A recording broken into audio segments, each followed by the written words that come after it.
पहले में शुरू कर रहे हैं और उसमें पहला पार्ट जो है वो है फोटोन थ्योरी।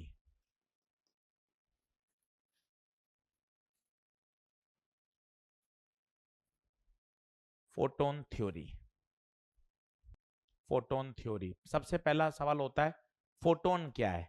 केमिस्ट्री में भी आपने सुना होगा, फिजिक्स में भी कभी सुना हो। फोटोन क्या है?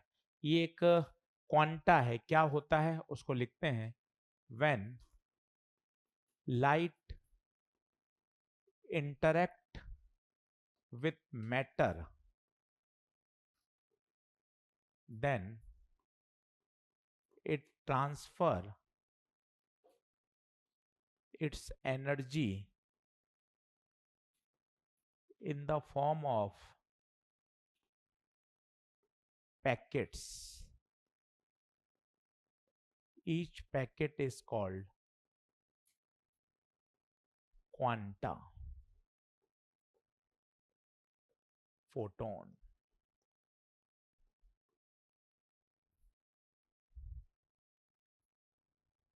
जब लाइट किसी मैटर से इंटरेक्ट करती है, मैटर का मतलब है सब्सटेंस, जैसे मान लो कोई मैं मेटेलिक सरफेस ले लूं, ये metallic surface Lee,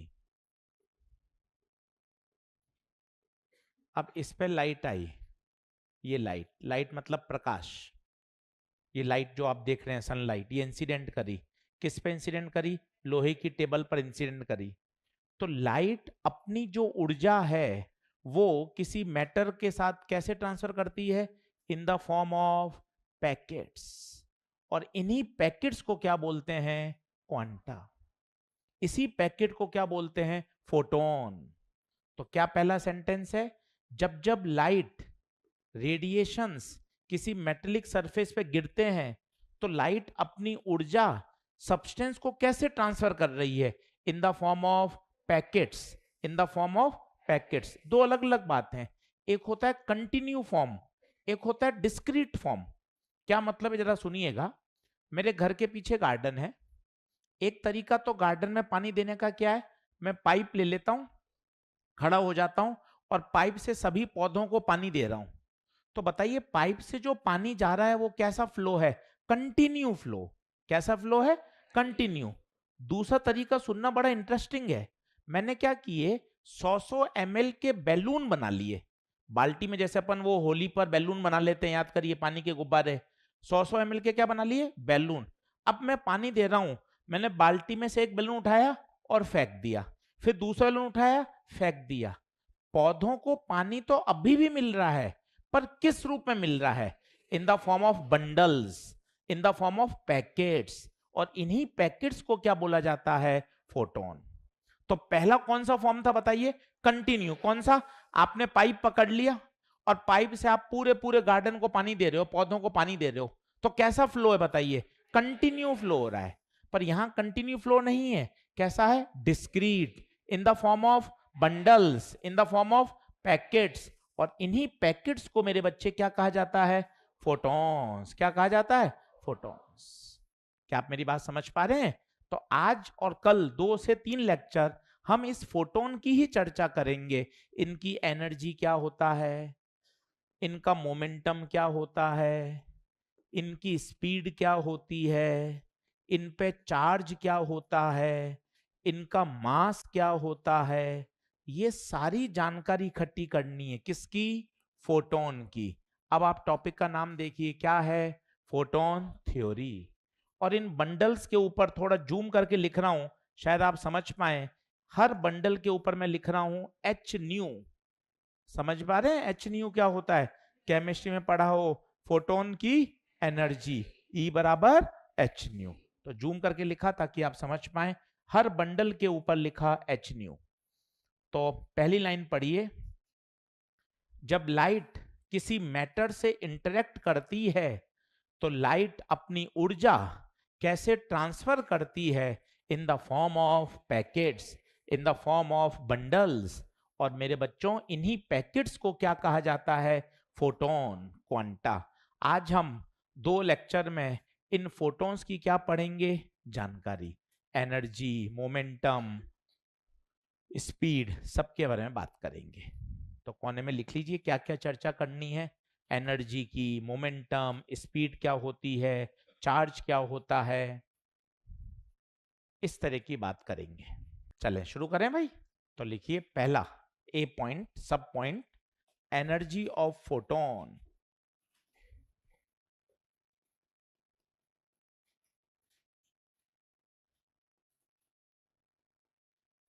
energy of photon.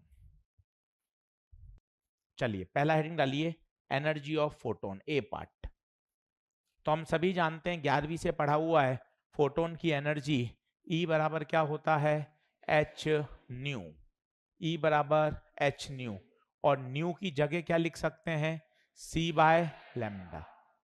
तो भाई साहब सबसे पॉपुलर फॉर्मूला आ गया, E बराबर एच न्यू या S C by lambda. E बराबर एच न्यू या E बराबर एस सी बाय लैम्डा। अब एक एक टर्म से दोस्ती करें। न्यू कौन है, न्यू, न्यू है फ्रीक्वेंसी। सिंबल अच्छा बनाए, वी नहीं है, ऐसा बनाओगे तो ये वी है, ये स्पीड है, ये न्यू है, न्यू। ये किसका सिंबल है, फ्रीक्वेंसी का। तो E बराबर एच न्यू। लैम्डा कौन है बच्चों, लैम्डा है वेवलेंथ, लैम्डा है वेवलेंथ। सी, सी सभी को पता है, स्पीड ऑफ लाइट। सी की वैल्यू स्टैंडर्ड है, हमेशा याद होनी चाहिए, 3 इंटू 10 की पावर 8 मीटर पर सेकेंड। तो पहला फॉर्मूला आ चुका है जो कि ऑलरेडी वेल नोन है, E बराबर एच न्यू, E बराबर S C by lambda. E क्या बता रहा है, E एनर्जी। H कौन है आशीष सर, H भूल गए हम, H है प्लैंक्स कांस्टेंट। H भूल गया सर मैं, H है बेटा प्लैंक कांस्टेंट। H की वैल्यू 6.63 इंटू 10 की पावर माइनस 34। सर यूनिट की जानकारी नहीं है, ये अपने आप में एक प्रश्न है, यहां से देख लीजिए, E बराबर एच न्यू। अब खुद बोलिए, एनर्जी जूल, H की पता नहीं, फ्रीक्वेंसी, फ्रीक्वेंसी होता है 1 टाइम। थोड़ा सोचिए, फ्रीक्वेंसी क्या होता है, 1 टाइम, टाइम की क्या होती है सेकेंड, तो 1 टाइम सेकेंड इनवर्स। तो H की क्या हो जाएगी, जूल पर सेकेंड इनवर्स, ऊपर जाएगा तो जूल सेकेंड। तो H की यूनिट आ गई बेटा जी जूल सेकेंड।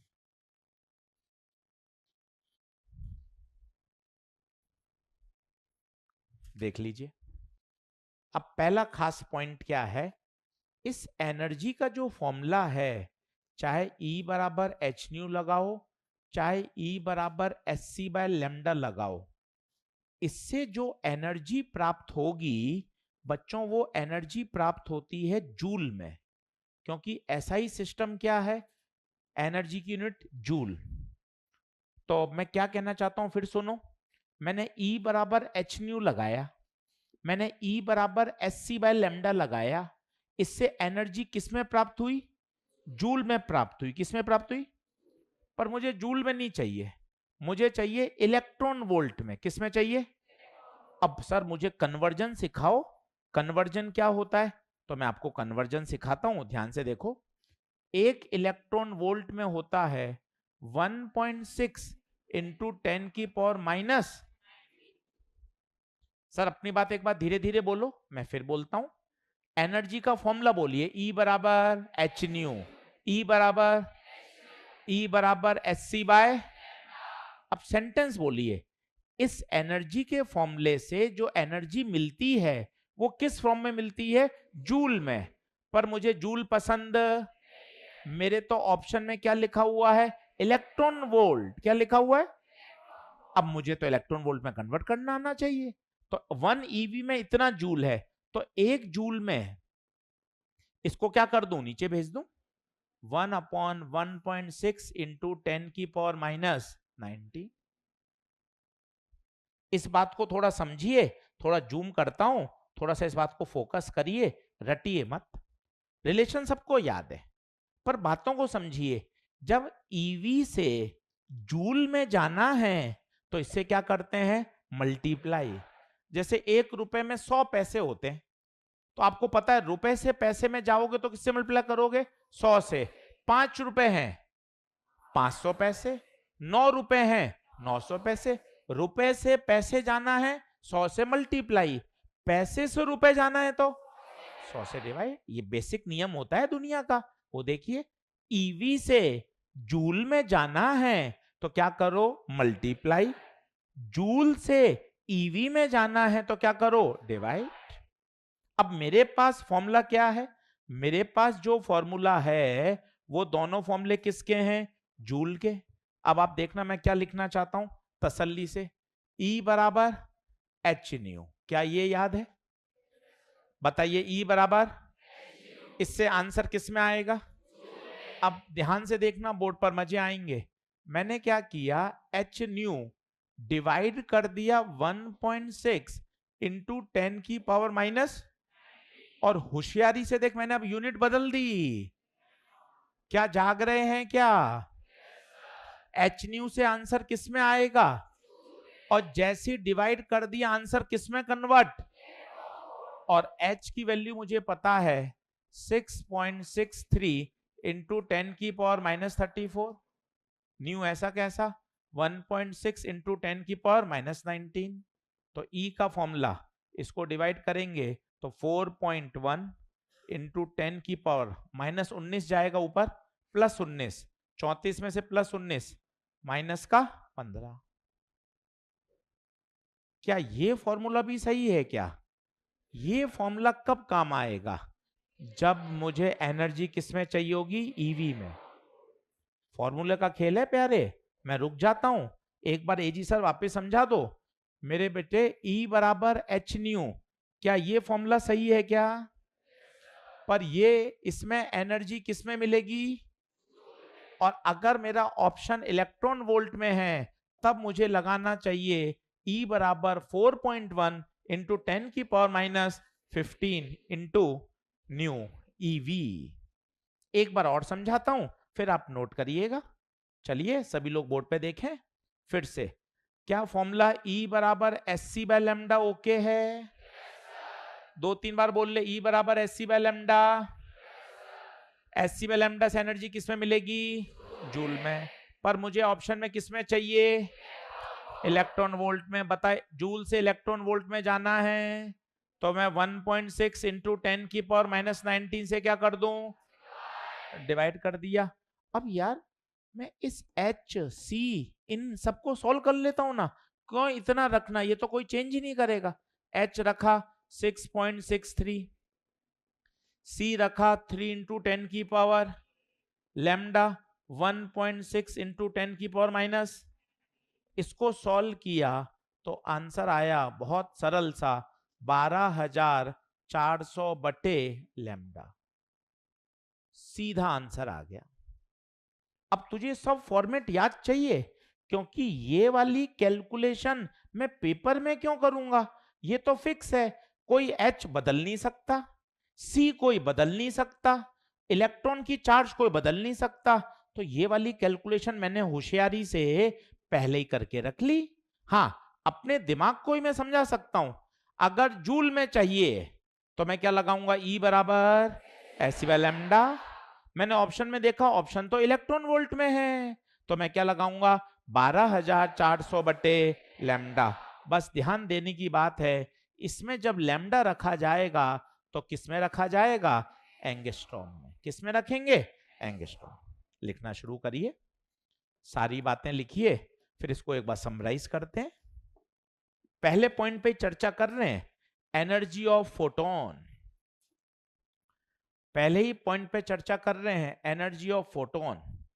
दिमाग में बार बार स्ट्राइक करिए, ये डिपेंड करेगा ऑप्शन पर। अगर ऑप्शन जूल में है तो जूल वाला फॉर्मूला लगाएंगे, अगर ऑप्शन ईवी में है तो ईवी वाला फॉर्मूला लगाएंगे। तो फोटोन थ्योरी पढ़ रहे हैं। सबसे पहला सवाल कहना, सर फोटोन क्या होता है, कोई मुझसे चलते फिरते पूछ ले तो मुझे थोड़ा टूटे फूटे शब्दों में बोलना आना चाहिए। जब लाइट किसी मैटर से, किसी मेटल से इंटरेक्ट करती है तो लाइट अपनी ऊर्जा किस रूप में ट्रांसफर करती है? In the form of packets, in the form of packets. तो देख ले भाई, पहली स्लाइड ओके है क्या? दिमाग में बैठ गई क्या? पहला पॉइंट बोल लो, क्या पढ़ रहे हैं? एनर्जी। अब एनर्जी के कितने फॉर्मूले याद होने चाहिए? 4। कितने? 4। अब 4 क्या क्या हैं? एक बार मैं समरी लिख रहा हूं, सभी लोग बोर्ड पे देखें, कुछ रह गया हो तो बाद में लिखना। अगर जूल में चाहिए तो तेरे पास ऑप्शन है, या तो एच न्यू लगा या एसी बाय लैम्डा। इससे एनर्जी मेरे बेटे किस में आएगी? जूल। एकदम क्रिस्टल क्लियर चाहिए। कंफ्यूजन होता है आधी अधूरी जानकारी, एकदम शानदार आता है। 2 का पहाड़ा है, 2 की टेबल, कोई कंफ्यूजन ही नहीं है। कारण एकदम बढ़िया समझा हुआ है, कभी कोई कंफ्यूजन ही नहीं है। कंफ्यूजन होता है आधी अधूरी जानकारी, कम प्रैक्टिस, तो परेशान होते हैं। शानदार क्लियर होना चाहिए। जूल चाहिए, ए जी सर, ई बराबर एच न्यू, ई बराबर एस सी बाय लैम्डा। अगर मुझे चाहिए ईवी में, तो आप कहोगे सर कौन सा लगाऊं? 4.1 इंटू 10 की पावर -15 भी है और 12,400 बटे लैम्डा भी है। ईवी बस इसमें लैम्डा किस में रखेंगे? एंगस्ट्रॉम में रखेंगे। अब ये भी दिक्कत है सर, इतने सारे फॉर्मूले में आपने कन्वर्जन तो सिखा दिया, ये लगाऊं या ये लगाऊं? ये प्रश्न पर डिपेंड करेगा बेटे। अगर लैम्डा दे रखा होगा तो स्वाभाविक है लैम्डा वाला फॉर्मूला लगेगा, फ्रीक्वेंसी दे रखेगी तो फ्रीक्वेंसी वाला फॉर्मूला लगेगा। सोचने की कोई बात ही नहीं है। कन्वर्जन आपको आने चाहिए, होशियार बनिए। जैसे दे दिया 400 नैनोमीटर, क्या दे दिया? अब आपको आना चाहिए 400 नैनोमीटर, नैनो का मतलब 10 की पावर -9, क्या बन गया ये? मीटर। पर मुझे तो चाहिए एंगस्ट्रॉम में। अब आप देखना, अब आप देखना मैं क्या कर रहा हूं, मैंने 10 से गुणा किया और 10 से भाग दिया।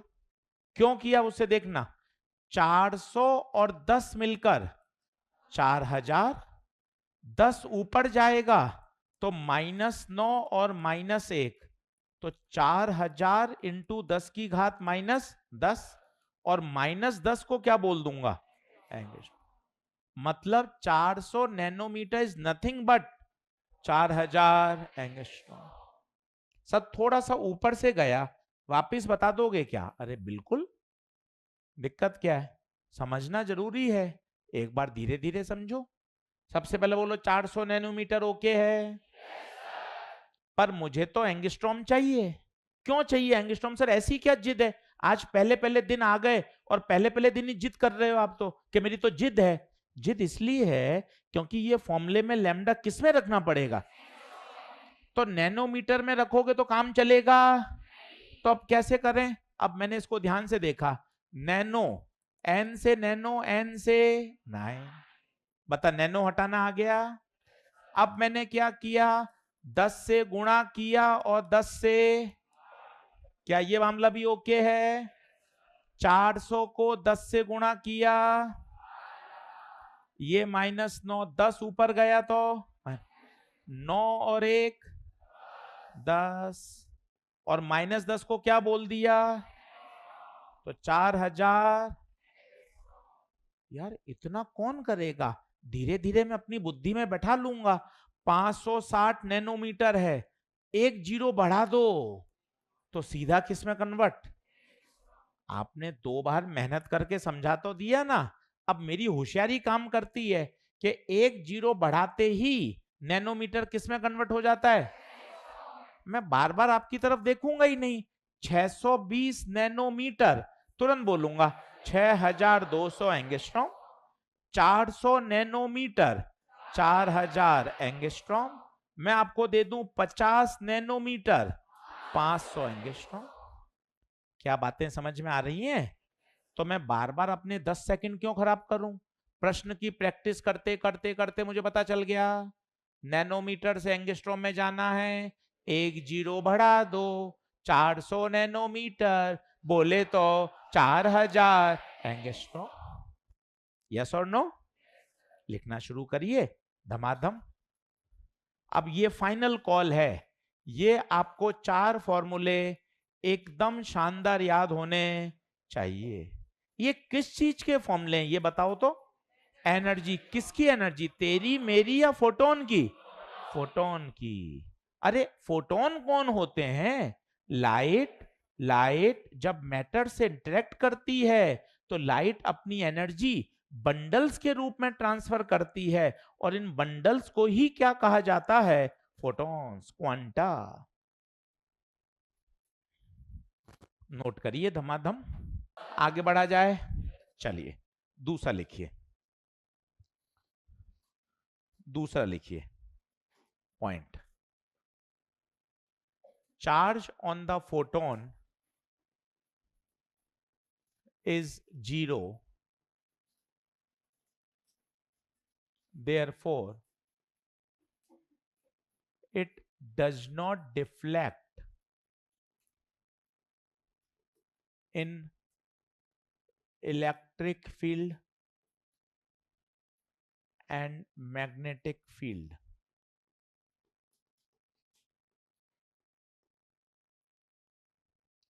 फोटोन पे कोई चार्ज नहीं होता, ना पॉजिटिव ना नेगेटिव। फोटोन एक चार्जलेस पार्टिकल है, और चूंकि कोई चार्ज ही नहीं है तो इलेक्ट्रिक फील्ड और मैग्नेटिक फील्ड में डिफ्लेक्ट नहीं होता। क्यों सर, इलेक्ट्रिक फील्ड क्यों डिफ्लेक्ट कर देती है? ये तो अब आप उनको आना चाहिए। इलेक्ट्रिक फील्ड का फोर्स पता है, F बराबर। किसी को मैग्नेटिक फील्ड का फोर्स पता है, QVB साइन थीटा। अब आप खुद सोचिए, फोटोन पे चार्ज कितना है? एक बार Q 0 रखना, एक बार Q को 0 रखना, कितना आएगा फोर्स? 0। एक बार Q को 0 रखना, फोर्स कितना आएगा? 0। इसका मतलब इलेक्ट्रिक फील्ड और मैग्नेटिक फील्ड की औकात नहीं है वो फोटोन को क्या कर सकें? डिफ्लेक्ट। क्यों नहीं डिफ्लेक्ट कर सकते बताइए? क्योंकि फोटोन पे चार्ज ही कितना है, और अगर चार्ज 0 है तो दोनों फील्ड किसी भी तरह का बल नहीं लगा पाएंगी, और बल ही नहीं लगेगा तो पार्टिकल डिफ्लेक्ट ही नहीं होगा। क्या बात ओके है? तीसरा लिखिए। In vacuum speed of photon is, ये भी सभी को पता होगा, क्योंकि फोटोन बोले तो लाइट ही तो है, और लाइट की स्पीड वैक्यूम में सभी को पता है 3 × 10⁸ मीटर पर सेकेंड। 3 × 10⁸ मीटर पर second. In vacuum, the speed of photon is 3 × 10⁸ metre पर सेकेंड। चौथा पॉइंट लिखिए। Rest mass of photon is 0 and its moving mass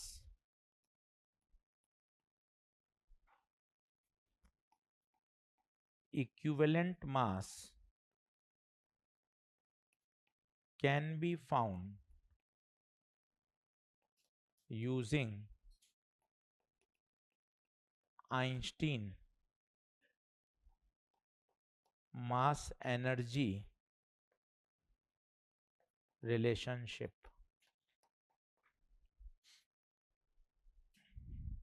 पहले लिख लीजिए, फिर समझाता हूं इसको थोड़ा डिटेल में। ये काम का है, इसको स्टार भी लगाइए।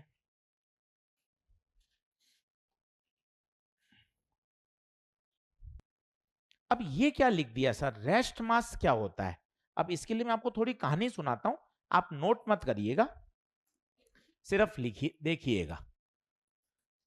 थ्योरी ऑफ रिलेटिविटी होती है, ये हमारे सिलेबस में नहीं है, पर आपने कभी ना कभी अपने जीवन में सुनी हो, कभी ये वाला डरावना फॉर्मूला देखा हो।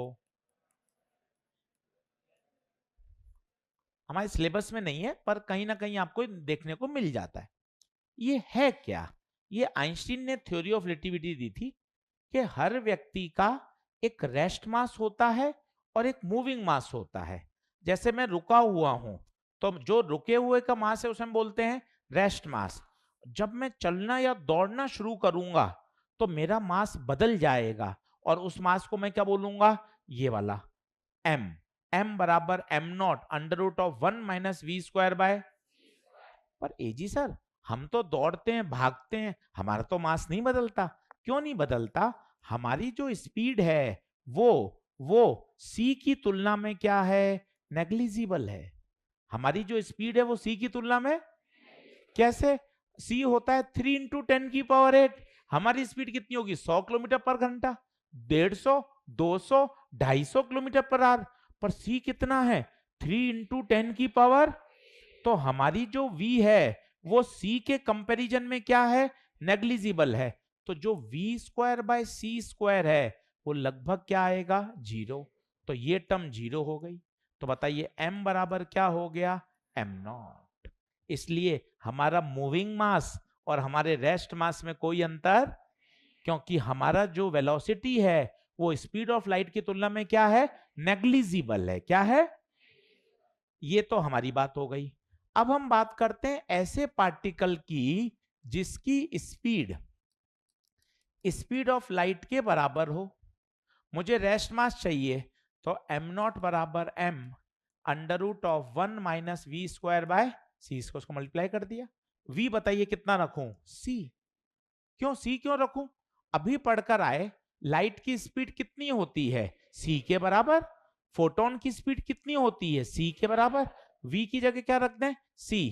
तो बताइए m 1 minus C square by C square, C square by C square 1, 1 minus 1 0। In fact हमें ये कुछ भी याद करने की जरूरत नहीं है। दुनिया में जो पार्टिकल स्पीड ऑफ लाइट से चलेगा उसका रेस्ट मास सदैव क्या होगा, 0, सदैव। और मूविंग मास कहां से आएगा वो देखिए। इसके लिए थोड़े से बड़े होंगे तब मैं आपको सिखाऊंगा। वैसे आपको पता होगा आइंस्टीन मास E बराबर, हमारे पास में रावत भाटा है कोटा के पास, आपने सुना हो न्यूक्लियर पावर प्लांट है वहां पर एनर्जी का प्रोडक्शन होता है। तो पर हमने तो पढ़ा energy neither be created nor be destroyed. तो फिर कैसे होता है? थोड़े बड़े हो जाओगे या कभी 11वीं में सुना हो, मास जब गायब होता है तो किसमें प्रकट होता है, in the form of energy प्रकट होता है। और ये देने वाले कौन थे, आइंस्टीन। उन्होंने बहुत एक फेमस रिलेशन दिया, आइंस्टीन मास एनर्जी रिलेशनशिप। सुनोगे तो मजा आ जाएगा।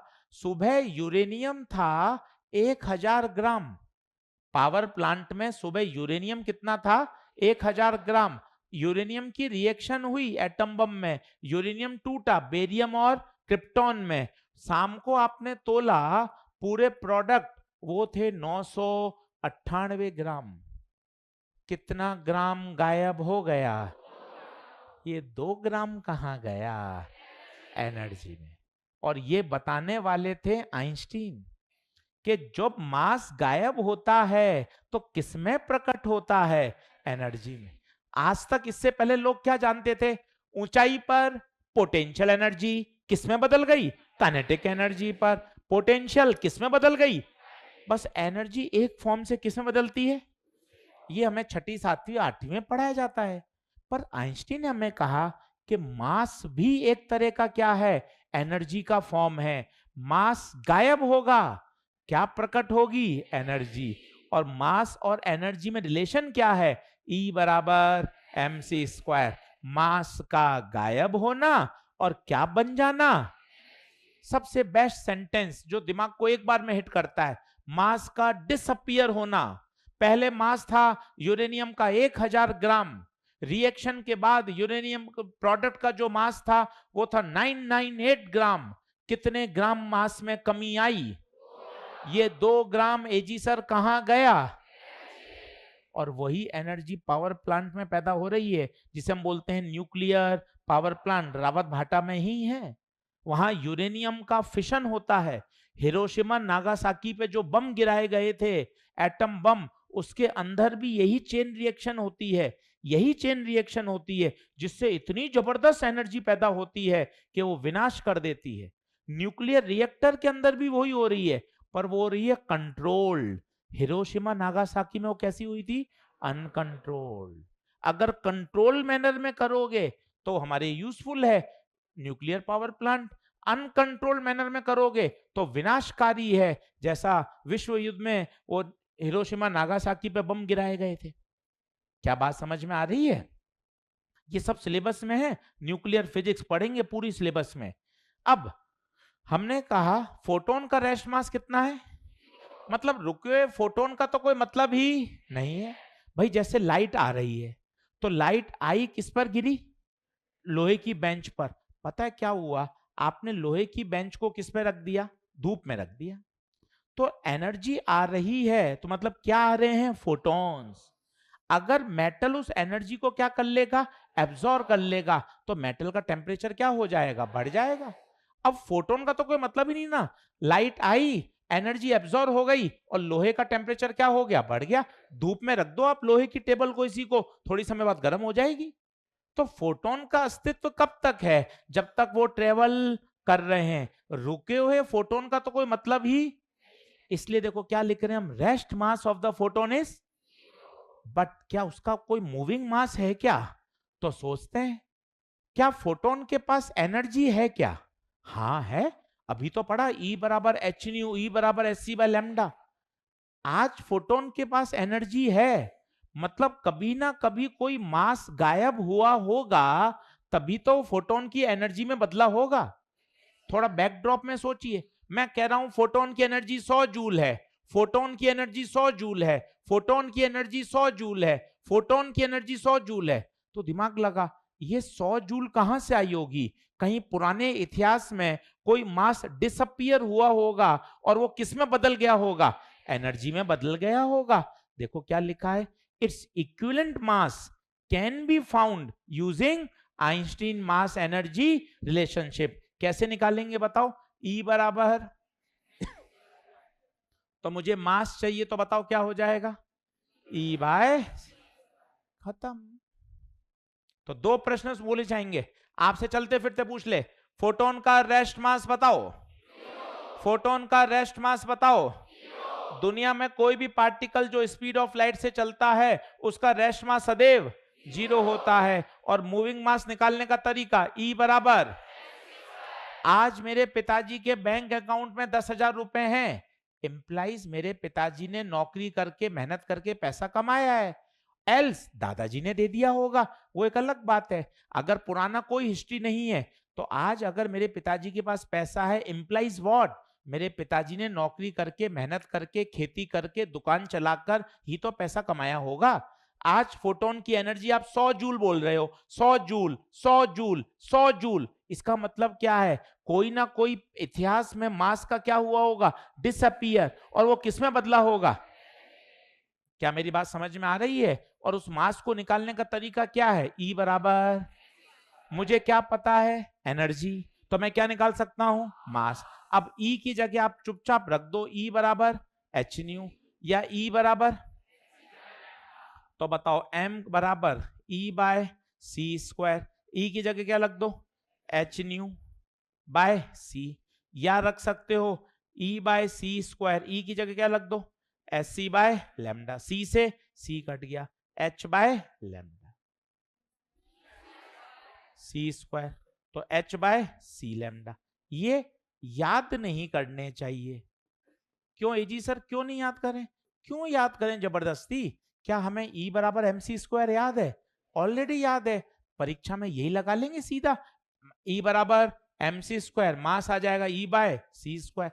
क्या मुझे E बराबर एच न्यू याद है? याद है। E बराबर एस सी बाय लैम्डा याद है। तो मैं इनको जबरदस्ती याद नहीं करूं, बस मुझे समझ में आना चाहिए। नोट करिए, सबसे पहले देखिए ये वाला पॉइंट लिख लिया क्या? एक बार बोल जाओ, ऊपर से तीनों पॉइंट बोलो। पहला, फोटोन पे चार्ज, फोटोन पे चार्ज ना पॉजिटिव ना, ये इलेक्ट्रिक और मैग्नेटिक फील्ड में डिफ्लेक्ट, क्योंकि इन पे चार्ज ही नहीं होता। अगला पॉइंट, वैक्यूम में फोटोन की स्पीड लाइट की स्पीड के बराबर होती है। कितनी होती है? 3 × 10⁸ मीटर पर सेकेंड। और लास्ट पॉइंट, रुके हुए फोटोन का कोई अस्तित्व, the rest mass of the photon is, और अगर इसका मूविंग मास निकालना है तो आइंस्टीन रिलेशन को यूज करिए, E बराबर, बोलिए हाँ बात है क्या? चलिए जल्दी से इसको नोट डाउन कर लीजिए। तो एक बार क्विक रिवाइज करें। शुरू करा है हमने फोटोन, और हम फोटोन की जानकारी इकट्ठी कर रहे हैं। चलो फोटोन की एनर्जी बताओ, चलो फोटोन का चार्ज बताओ, चलो फोटोन की स्पीड बताओ, फोटोन का मास बताओ। हम फोटोन फोटोन की क्या इकट्ठी कर रहे हैं? जानकारी। क्या यहां तक सारी बात ओके? चलिए 5-6 पॉइंट की तरफ बढ़िए। 5-6 पॉइंट लिखिए। Momentum of the photon.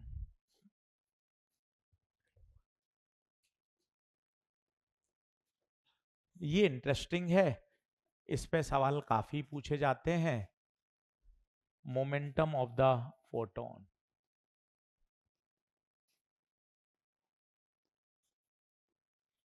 अब सबसे पहले हमारे विचार आता है मोमेंटम सुनते ही क्लासिकल मैकेनिक्स कहती है P बराबर, पर P बराबर mv फोटोन के लिए लागू नहीं होता। इसके लिए लागू होता है P बराबर E/c, जहां पर P क्या है?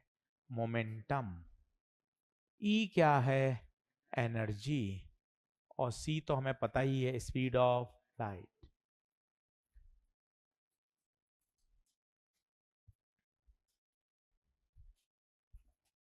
अब एजी सर ये कहां से आ गया, थोड़ा सा जानकारी दे दोगे क्या? जानकारी दे सकता हूं, सिलेबस में नहीं है, एनसीईआरटी में भी नहीं है, ये थ्योरी ऑफ रिलेटिविटी से आता है।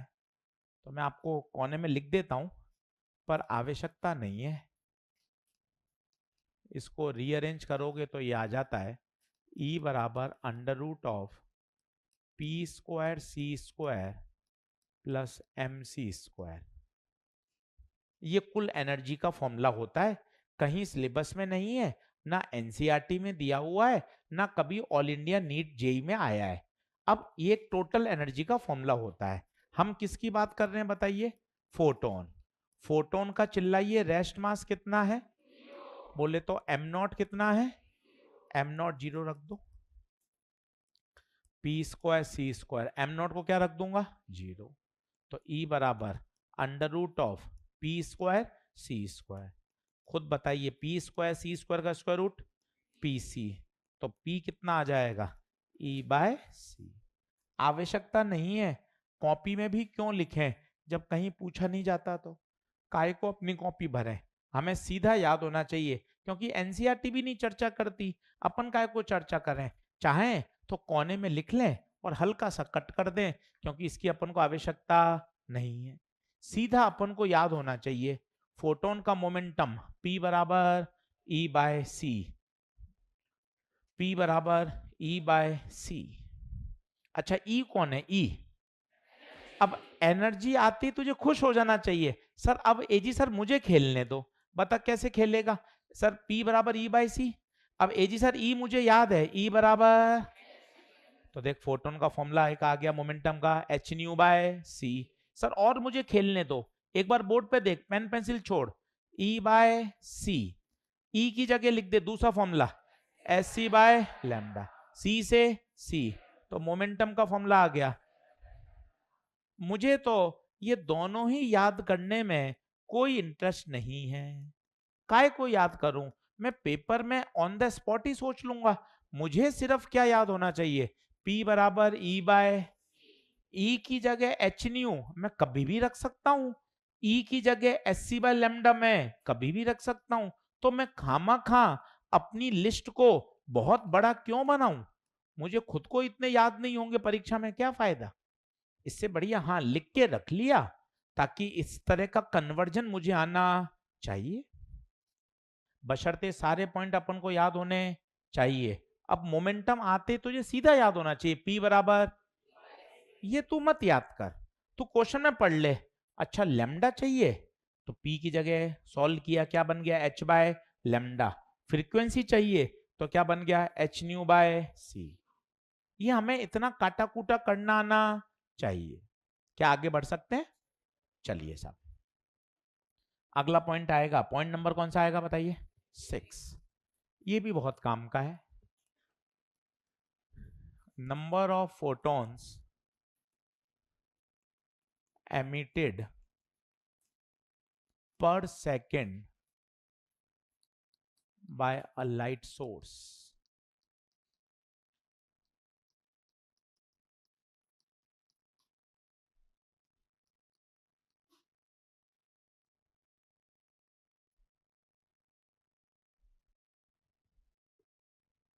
ये भी बहुत काम की बात है।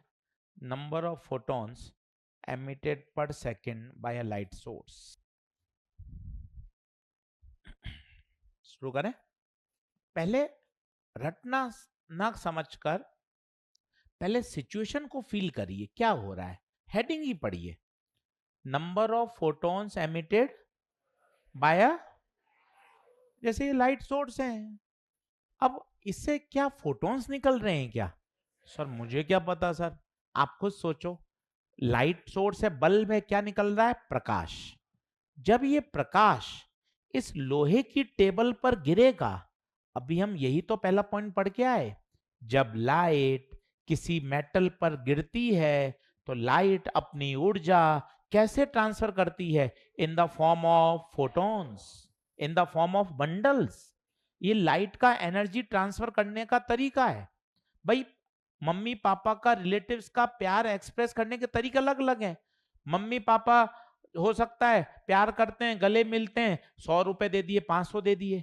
बुआ दादी सिर्फ आशीर्वाद दे देती है, प्यार वो भी करते हैं। ऐसा थोड़ी ना है कि यार दादी प्यार नहीं करती है, दादी भी प्यार करती है, पर दादी की ब्लेसिंग्स हैं, वो ऐसा नहीं समझती कि यार पैसे दिए जाएं। बड़ा भाई कि चल भाई कपड़े ले ले, टी शर्ट ले ले, जीन्स ले ले। तो सबका प्यार एक्सप्रेस करने का तरीका अलग अलग है। तो लाइट जब किसी मेटल से इंटरेक्ट करती है, लाइट गिरी मेटल पर, तो लाइट अपनी एनर्जी कैसे ट्रांसफर कर रही है? In the form of bundles. और उन्हीं बंडल्स को क्या कह रहे हैं?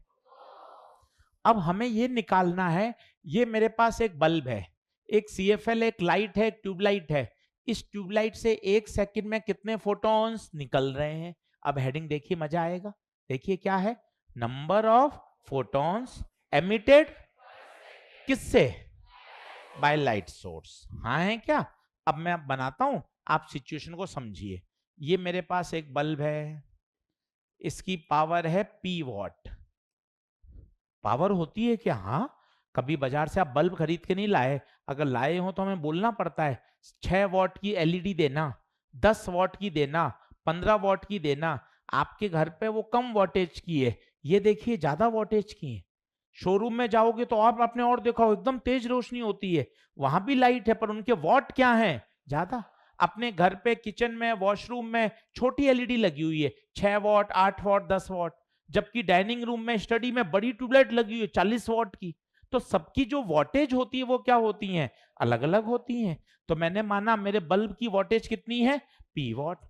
इससे लाइट निकल रही है, मतलब फोटॉन्स निकल रहे हैं।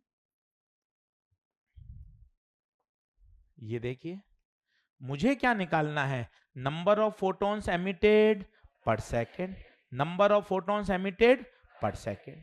क्या मामला सही है क्या? पहले आप डायग्राम बना लीजिए, फिर हम निकालते हैं।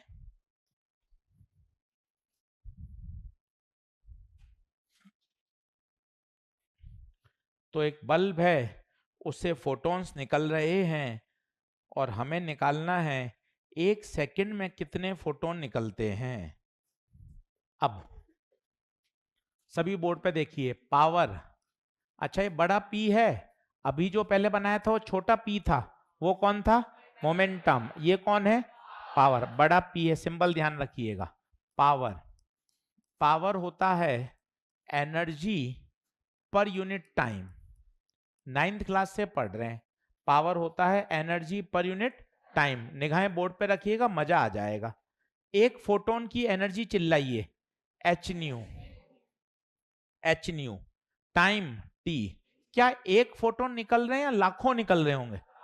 माना N फोटॉन्स निकल रहे हैं, तो किससे गुणा कर दिया? N से। देख लीजिए। एजी सर हमें निकालना क्या है?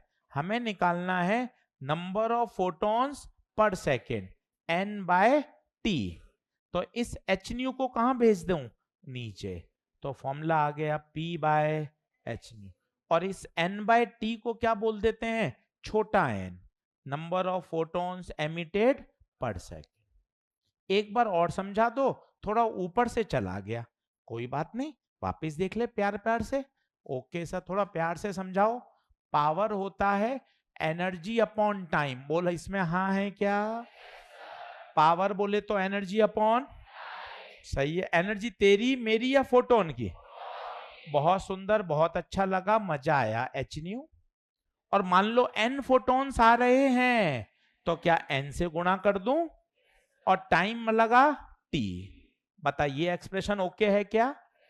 सर फाइंड क्या करना है? Find number of photons per second, पूरा बोलिए, number of photons per second मुझे निकालना है n/t। तो n/t को यहां रखो, h न्यू को कहां भेज दो, और इस n/t को क्या बोल दिया, छोटा है। तो p/, ये फॉर्मूला याद होना चाहिए। अब इसका दूसरा फॉर्म, कभी कभार h न्यू नहीं दे रखा हो, अरे जहां भी न्यू आ रहा हो, तेरी आदत में आ जाए न्यू को हटाने का तरीका, बता क्या होता है, c/λ। तेरी आदत में हो जाए कुछ बेसिक बेसिक फॉर्मूले कि यार कहीं भी ई आ जाए तो अब मैं सोच लूं ई बराबर, बार बार मैं क्यों उलझता रहता हूं यार, एक ही बात को लेके मैं बार बार क्या परेशान हो रहा हूं। मेरे दिमाग में एकदम रचा लूं, बसा लूं कि फोटोन की कभी एनर्जी आएगी P बराबर E बराबर h न्यू, E बराबर hc/, E क्यों याद काम आता है, मुझे मास चाहिए, मास लगाऊंगा तो E बराबर, इसमें भी क्या चाहिए E, मोमेंटम चाहिए P बराबर, इसमें भी क्या चाहिए E। तो मुझे E तो हमेशा याद होना, बार बार क्या नाटक करना है यार। कभी भी न्यू आ जाए तो न्यू की जगह मेरे दिमाग में बैठा हुआ हो c/λ। कभी भी न्यू आ जाए मैं तुरंत बोल दूं अरे यार न्यू को लैम्डा से रिप्लेस करना है, न्यू बराबर c/λ। बार बार क्या अटकना एक ही बात में, वापस देख। अब लैम्डा कहां जाएगा, ऊपर, तो बता क्या हो जाएगा, p/λ/, तो कौन सा सही है, ये वाला सही है ये सही है? सर अंतर क्या है, दोनों दोनों तो आप कह रहे हो सर, मुझे याद करा रहे हो, प्रश्न पढ़ना पड़ेगा। अगर उस बल्ब की फ्रीक्वेंसी दे रखी होगी फोटोन की तो p/h न्यू लगाइए, अगर फोटोन की वेवलेंथ दे रखी है p/λ/hc लगाइए। नोट करिए, आज हम फोटोन की जानकारी इकट्ठी कर रहे हैं। अच्छा छोटा एन कौन है, कोई छोटा एन को बताएगा, छोटे एन का नाम बोलो, number of photons per second, number of photons per second.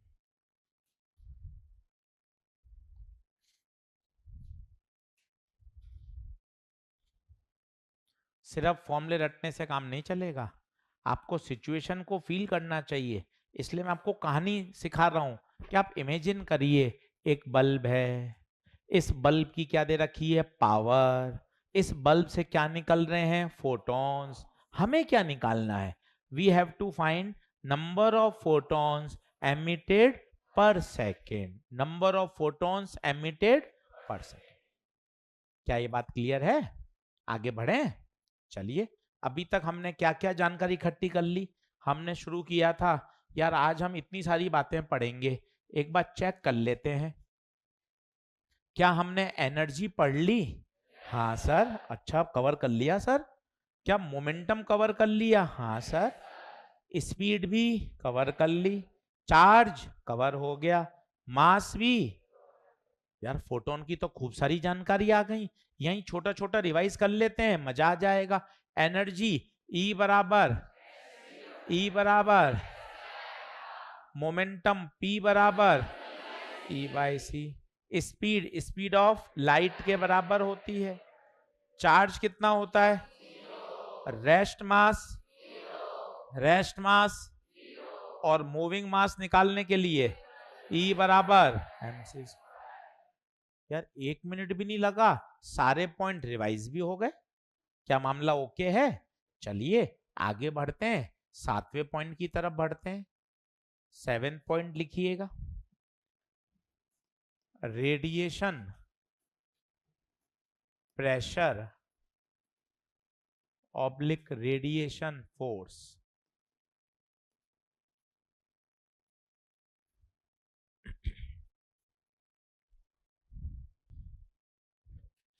इसका case 1, when the surface is 100% reflective।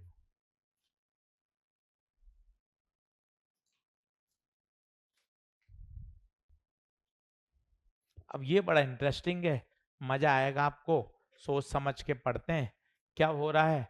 पहले तो फॉर्मूला बताता हूं जो हमें न्यूमेरिकल के लिए चाहिए, फिर इसका सिखाऊंगा आपको डेरिवेशन। अब आराम से पेन पेंसिल छोड़िएगा, बढ़िया फील करिएगा, मजा आ जाएगा। ये मेरे पास एक दीवार है, फोटॉन्स आ रहे हैं और फोटॉन्स टकरा रहे हैं, टकरा के वो हो गए रीबाउंड। सरफेस कैसी है बताइए? रिफ्लेक्टिव। तो क्या इस दौरान वो फोर्स लगाएंगे क्या? तो मुझे क्लासिकल मैकेनिक्स याद करनी पड़ेगी। बॉल गई, टकरा के वापस आई, तो क्या मोमेंटम में चेंज हुआ? छोटे बच्चों को याद हो तो जाते समय mv, आते समय mv, तो चेंज इन मोमेंटम 2mv। और न्यूटन के सेकंड लॉ ने कहा था जब जब मोमेंटम में चेंज होगा तब तब फोर्स एक्सर्ट होगा।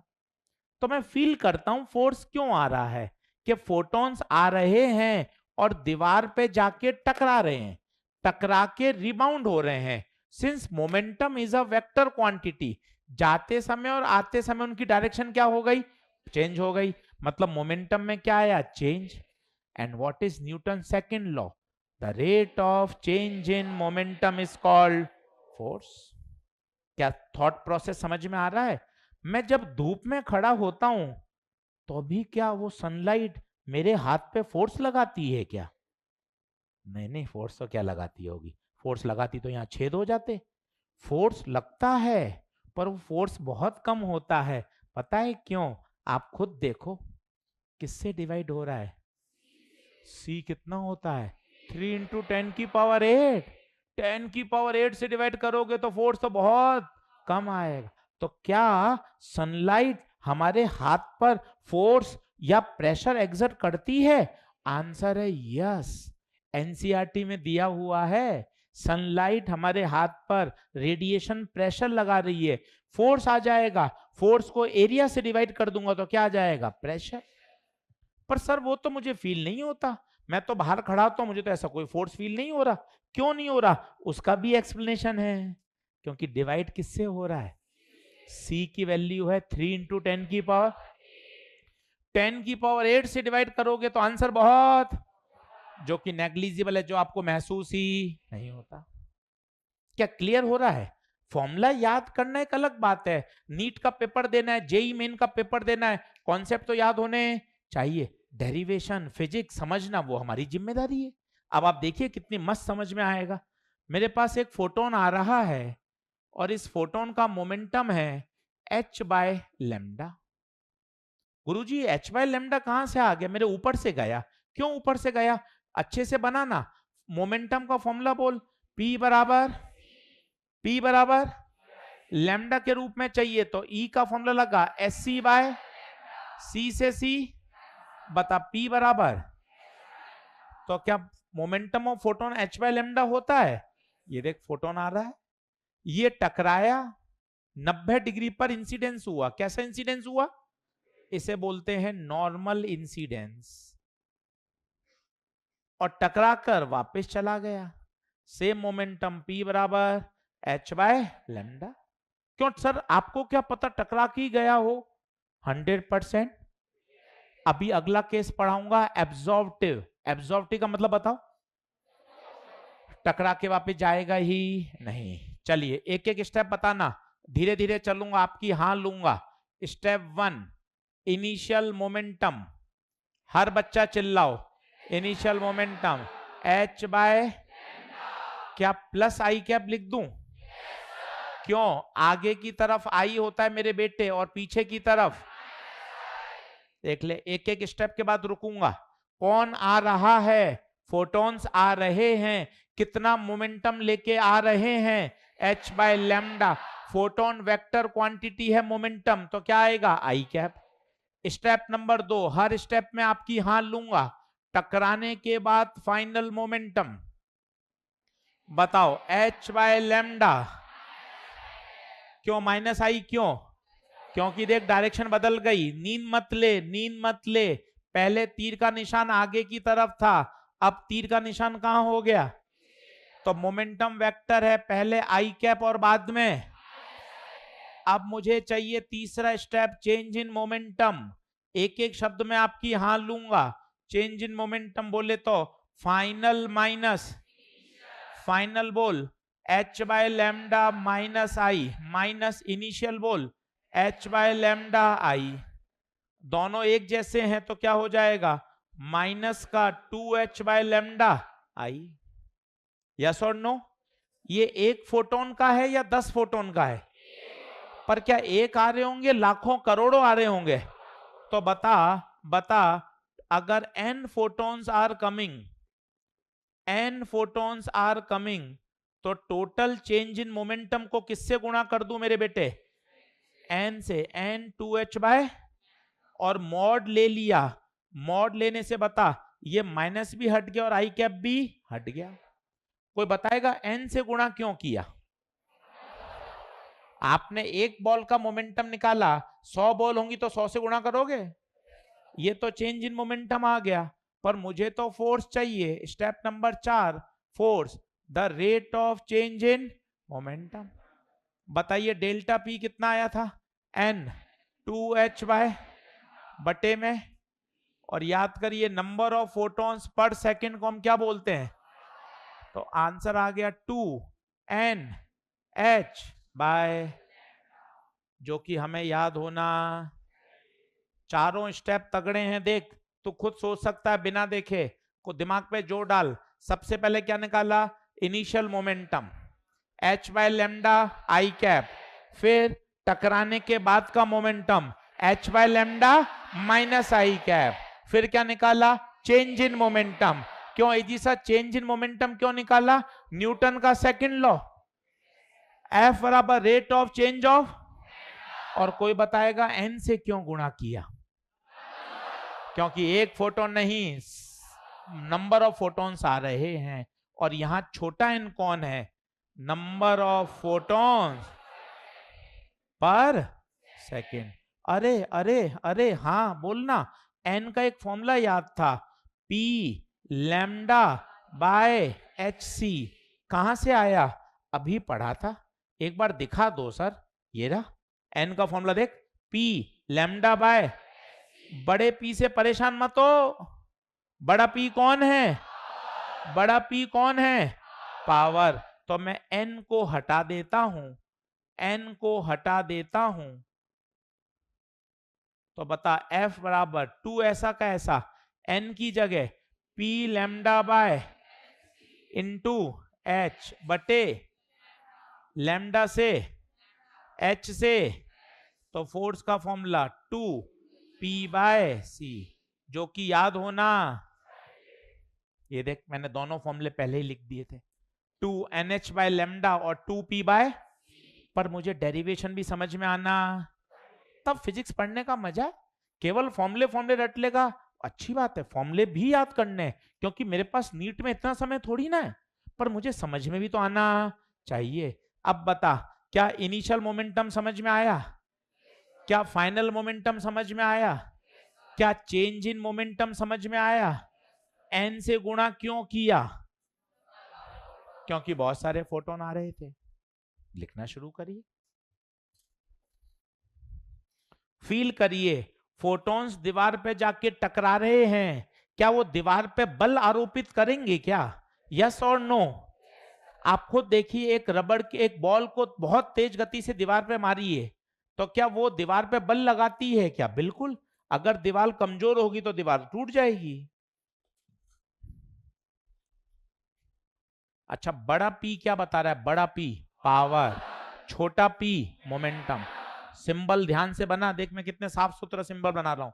छोटा पी मोमेंटम, ये इनिशियल, ये फाइनल, ये चेंज इन मोमेंटम। और महसूस कर, फोटॉन्स आ रहे हैं, दीवार पे जाके टकरा रहे हैं और वापस बाउंस बैक हो रहे हैं, तो इस दौरान उनके मोमेंटम में क्या हो रहा है? चेंज। और जब जब मोमेंटम में चेंज होगा तब तब क्या लगेगा? फोर्स। क्लियर है भाई लोगों? कल इससे आगे बढ़ेंगे, केस नंबर 2 करेंगे। आज इंट्रोडक्शन था और आज केवल एक बात सीखी, जब लाइट किसी मैटर से इंटरेक्ट करती है तो लाइट अपनी ऊर्जा बंडल्स के रूप में क्या करती है? ट्रांसफर करती है। और इन्हीं बंडल्स को क्या कहा जाता है? क्वांटा। सबसे छोटा जो पैकेट होता है उसे बोलते हैं क्वांटा, फोटोन। चलिए, धन्यवाद सभी का।